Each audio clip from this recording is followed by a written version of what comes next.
Você tá ligado que a janela de transferências no futebol brasileiro se encerra nessa segunda-feira, certo? Vídeo de hoje do canal do Nicola vai te contar tudo o que pode acontecer nas próximas horas, envolvendo Oscar no Flamengo, Paulinho no São Paulo, Rafinha Alcântara e Paulinho no Atlético Mineiro, as últimas do Botafogo. Será que vai dar tempo de James Rodrigues ser apresentado?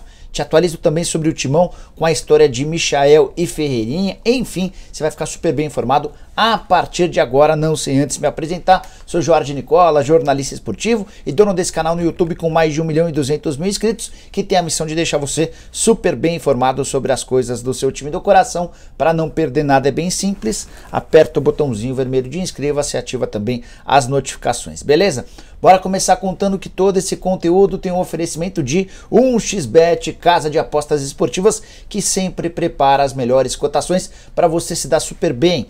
A partir de quarta-feira tem os jogos de volta das quartas de final da Copa do Brasil. Tem Fluminense e Fortaleza, com vitória do Flu em casa pagando R$ 1,78. Atlético Paranaense e Flamengo, jogo em Curitiba, e a vitória do Flamengo paga R$ 2,04. Corinthians e Atlético Goianiense na Neoquímica Arena, vitória do Timão pagando R$ 1,54. Na quinta-feira, América e São Paulo em Minas Gerais. Se der empate, você fatura R$ 3,16 para cada real apostado, para não ficar fora dessa e de outras apostas. Na 1xBet é super simples, pega agora o mesmo link que eu vou deixar no comentário fixo, já faz seu cadastro e sai apostando. Só não esquece de usar o cupom Nicola para ter direito a 100% no valor do seu bônus do depósito, beleza? Bora começar o vídeo com o tradicional giro de notícias. A primeira informação diz respeito aos técnicos.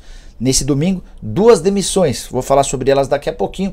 Antes disso, só contar que apenas 7 dos 20 clubes da Série A do Campeonato Brasileiro seguem com o mesmo comandante desde o início do Brasileirão. São eles: o Corinthians com o Vitor Pereira, o São Paulo com o Rogério Ceni, o Palmeiras com Abel Ferreira, o Red Bull Bragantino com o Barbieri, o Botafogo com o Luiz Castro, o Avaí com o Eduardo Barroca e o Fortaleza com o Juan Pablo Vojvoda. As 2 demissões desse domingo, primeira delas no Curitiba, Gustavo Morínigo, depois da derrota para o Atlético Mineiro por 1-0, foi demitido. Morínigo, que estava há bastante tempo no Coxa, Curitiba nem precisou esperar o dia passar para contratar um substituto. Guto Ferreira, que era também especulado no Vasco, é o novo comandante, chega terça-feira a Curitiba, acompanhado de 2 auxiliares e de um preparador físico. Já o Marquinhos Santos foi demitido do Ceará depois da derrota para o Fortaleza, derrota por 1-0.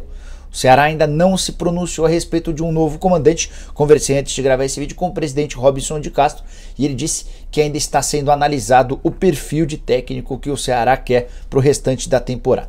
Por falar em Fortaleza e Ceará, queria contar que o Fortaleza já deixou a zona do rebaixamento com essa vitória e ficou a apenas 1 ponto do seu grande rival. Logo, o Fortaleza, que durante a maior parte do campeonato esteve no Z4, inclusive na lanterna, depois de uma sequência de 10 pontos conquistados nos últimos 12, contra apenas 1 ponto conquistado pelo Ceará nessa sequência de 4 rodadas, e hoje os times estão separados por um único ponto. Bora fechar o giro de notícias contando que o Vitor Pereira pediu desculpa pela declaração forte no sábado. Você vai lembrar que depois de perder por 1-0 para o Palmeiras, ele foi perguntado se tinha medo de perder o emprego. E o VP, com um tom arrogante, disse que não estava nem um pouco preocupado porque a conta bancária dele está extremamente cheia, que ele não liga muito para dinheiro. Nesse domingo, dia seguinte à declaração, ele deu uma entrevista ao jornal A Bola pedindo desculpas e falando o seguinte, abre aspas: "O que eu quis dizer é que não vim para o Corinthians por dinheiro", fecha aspas. Torcedores organizados, entre eles da Estopim, chegaram a emitir uma nota dizendo que não aceitam esse tipo de comportamento, que querem o VP fora, enfim, coisa não anda muito boa para o técnico português. Para fechar o giro de notícias, contar que o Santa Cruz foi eliminado da Série D, havia empatado em 0-0 em casa com o Tocantinópolis. No jogo fora de casa, nesse final de semana, derrota por 1-0 e a eliminação nas quartas de final. O Santa precisava pelo menos ir à semi e garantir a classificação para subir para a Série C. Já Benedetto, que foi vira e mexe, pretendido por clubes brasileiros, trocou socos com o Zambrano, seu companheiro de time no Boca Juniors, no intervalo do jogo do Boca nesse final de semana. Como é que a gente pode chegar a essa conclusão? Que o Benedetto e o Zambrano foram para o vestiário no fim do primeiro tempo sem qualquer marca. O Zambrano volta para a etapa final com um machucado no rosto e o Benedetto com um arranhão bem grande no pescoço. O que se conta na Argentina é que os caras se pegaram feio no vestiário, trocando porrada e tudo mais. Que coisa, hein? Bom, bora começar a falar sobre mercado. Você sabe que nessa segunda-feira se encerra a janela de transferências para clubes brasileiros. Quem contratou até hoje, beleza. Quem não contratou vai ficar sem reforço para o restante da temporada. Quero começar contando para vocês sobre James Rodrigues e a possibilidade dele ser contratado pelo Botafogo. Antes, só um breve histórico. Botafogo já contratou 9 atletas nessa janela de transferências. Vamos aos nomes: Tiquinho Soares, Marçal, Carlos Eduardo, Luiz Henrique, Júnior Santos, Gabriel Pires, Danilo Barbosa, Adrielson e o Jacob Montes.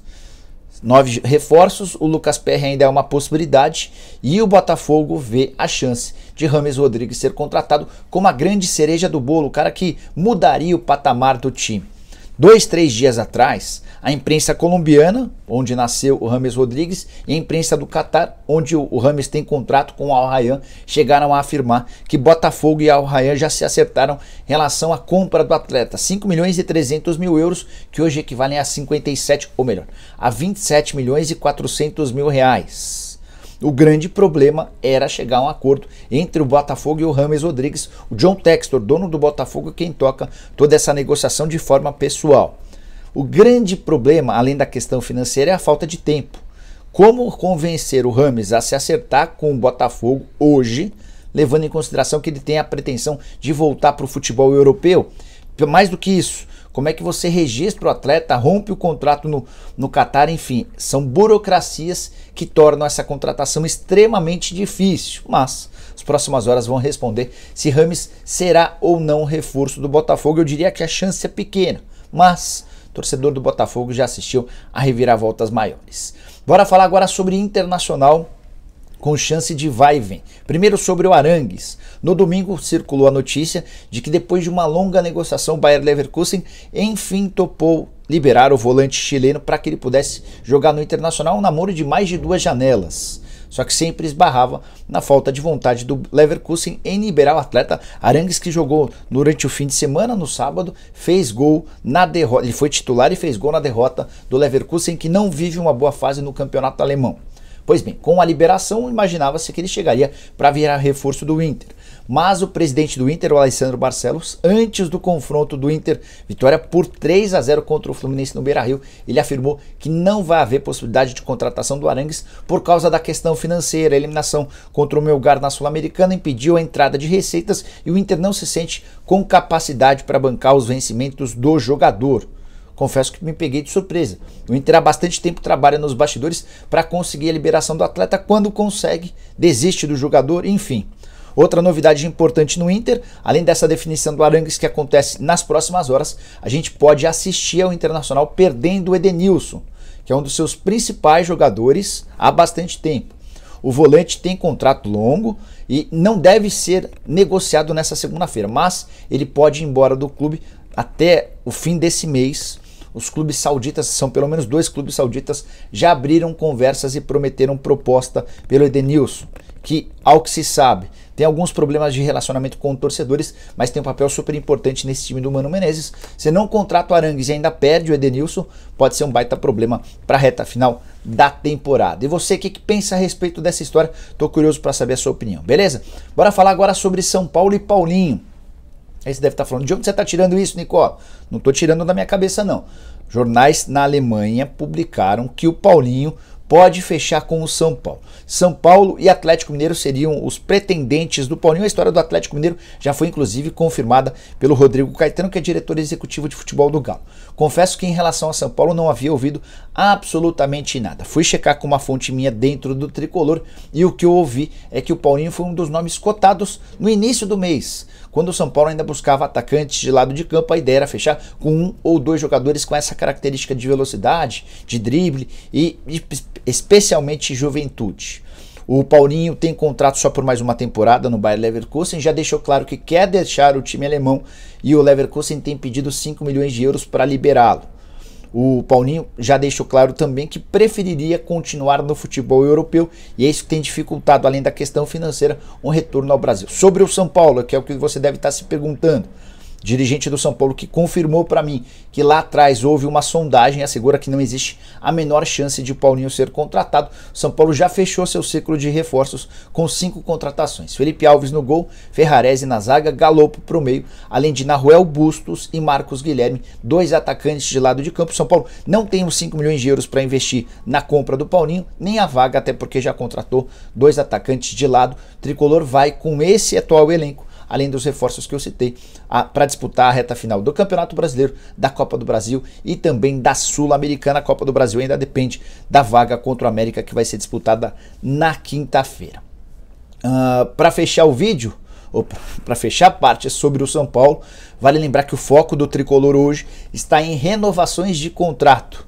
Sem mais contratações, o São Paulo quer trabalhar o mais rápido possível para tentar chegar a um acordo, especialmente com o Luizão e com o Igor Vinícius. O Igor Gomes é uma tentativa também, mas o São Paulo praticamente já desistiu de fechar um novo contrato com o Igor Gomes diante da última pedida dele. Se pintar proposta de fora, o São Paulo pode até negociar o Igor Gomes ainda nessa janela de transferências para clubes brasileiros como o Botafogo. Já contei para vocês que a chance é 0. Bora falar sobre Oscar no Flamengo? Outra novelinha meio chata que tem se estendido nos últimos dias. Entre Oscar e Flamengo tá tudo certo há pelo menos 15 dias, 2 semanas. Oscar já disse sim, já topou a condição financeira proposta pelo Flamengo, muito menor do que a que ele tem no futebol chinês. Por lá ele ganha quase 10 milhões de reais mensais. O Flamengo se dispôs a pagar entre 1,5 milhão e 2 milhões de reais. O Oscar concordou em abrir mão de quase 8 milhões de reais por mês para jogar no futebol brasileiro, mais especificamente no Flamengo. O grande ponto é que o Xangai Port não tem demonstrado sua intenção de liberar o atleta. Durante a última quinta-feira rolou uma videoconferência e o Xangai afirmou que não quer liberar o jogador. O Flamengo e os representantes do atleta passaram boa parte dessa madrugada de domingo para segunda tentando um último processo de convencimento em relação ao Xangai Port. Além da dificuldade nessa tratativa, o fuso horário também atrapalha. A gente está, por exemplo, agora no início da manhã da segunda-feira e os caras lá na China já estão no final da noite da segunda-feira. E se não houver uma resposta nas próximas horas, é mais do que natural que o Oscar não possa ser contratado. Há pessimismo do lado do jogador e também no Flamengo, embora o Marcos Braz na última sexta-feira tenha dito que vai tentar a contratação do Oscar até o último minuto da janela de transferências. Bora falar agora sobre Michael e Ferreirinha, que são os 2 alvos do Corinthians para a função de ponta. Aquele atacante brasileiro que chegaria para ocupar a vaga do William. Antes, só uma observação, já havia contado para vocês que o Bernard não estava nos planos do Corinthians, embora essa especulação tenha corrido durante o fim de semana. O próprio Bernard usou suas redes sociais para assegurar que não tem tratativas com o Corinthians. Ele até tratou como fake news, disse que vai continuar no Sarjá, como eu já havia garantido para vocês. Sobre Ferreira e Michael, não existiram avanços nas últimas horas. Nessa segunda-feira, pouco antes de gravar o vídeo, conversei com uma pessoa próxima ao Ferreira e essa pessoa admitiu que houve um contato do Corinthians sem a formalização de proposta. Como a gente já está entrando no último dia da janela de transferências, é natural que o Ferreira não seja contratado. O Grêmio vinha pedindo 12 milhões de euros para liberar o atleta em definitivo, não topava o empréstimo. Em relação a Michael, jogador do Al Hilal, o clube saudita também não quer emprestar o Michael, apesar de todos os dramas familiares do jogador, que perdeu recentemente a mãe e a avó e tentava convencer o time saudita a liberá-lo por empréstimo. A opção de compra é extremamente cara, apesar de ter gasto na casa dos 8 milhões e meio de dólares, o Al Hilal hoje entende que o Michael vale pelo menos 12 milhões de dólares e a chance de um acordo até o fim da janela de transferências também é considerado pequeno. Corinthians não descarta reforços. A frase que eu ouvi de uma pessoa do Corinthians é assim, ó: não dá para cravar, mas a tendência é de que não venha mais ninguém, a janela ficou muito curta. Bora falar agora, só mais uma importante sobre o Corinthians. Contei para vocês nesse domingo que o Soteldo havia sido oferecido ao Corinthians em condições especiais no fim do mês passado. O Corinthians já sabia na oportunidade que o William não ficaria. O William já havia deixado bem claro para os dirigentes do Corinthians que gostaria de rescindir o contrato para voltar para o futebol europeu, mais especificamente para a Inglaterra. Foi mais ou menos nesse contexto que surgiu a possibilidade de o Soteldo ser contratado por empréstimo de graça. A sugestão partiu de uma pessoa que representa o Soteldo. O Corinthians pensou, refletiu e os homens do departamento de futebol, Roberto de Andrade, Alessandro e Duílio Monteiro Alves, decidiram rejeitar a sugestão do Soteldo. que acaba de fechar com o Santos. Para mim, um enorme erro, uma estratégia equivocada dos dirigentes corintianos. Soteldo seria melhor do que qualquer um dos pontas do atual elenco corintiano. E você, o que pensa? Você gostaria do Soteldo com a camisa do Timão? Use o espaço para comentários e diga o que você acha sobre o assunto, beleza? Bora falar agora sobre a dupla no Galo? Na última sexta-feira, o Rodrigo Caetano admitiu que Paulinho e Rafinha Alcântara eram alvos do Atlético, que existiram conversas entre as partes, mas na própria sexta-feira ele já deixava bem claro que a chance de contratação era muito pequena, praticamente zero. Tudo por causa da eliminação do time na Libertadores da América. O Atlético só disputa daqui até o fim da temporada o Campeonato Brasileiro. Isso significa menos arrecadação, menos chance de você rodar o elenco e também menor possibilidade de mais investimentos. O Atlético, que vive uma fase financeira complicada, não deve fechar com nenhum desses dois jogadores. Teria de aumentar demais a folha salarial com a contratação de qualquer um deles, além de convencer o PSG, no caso do Rafinha, e o Leverkusen, no caso do Paulinho, a liberá-los de graça, talvez até ajudando com parte dos salários. Dirigentes do Galo não estão otimistas, muito pelo contrário, entendem que com as chegadas de Gemerson para a zaga, Pedrinho, Pavon e Allan Kardec, o Atlético se reforçou de maneira interessante, de maneira importante para o restante do ano, especialmente porque agora só tem Campeonato Brasileiro para disputar. Nessa segunda-feira ainda vou ficar de olho em relação ao Vasco na busca por um treinador. O Vasco, que perdeu a possibilidade do Guto Ferreira, novo técnico do Curitiba, tinha tratativas com o Renato Gaúcho. Também vou ficar de olho no Ceará para saber quem vai ser o novo técnico, e diante de qualquer novidade ao longo da segunda a gente volta ou com vídeo ou com shorts, que são aqueles vídeos mais curtinhos, para deixar você bem informado sobre essa janela. Combinado? Abraço, boa segunda, tchau!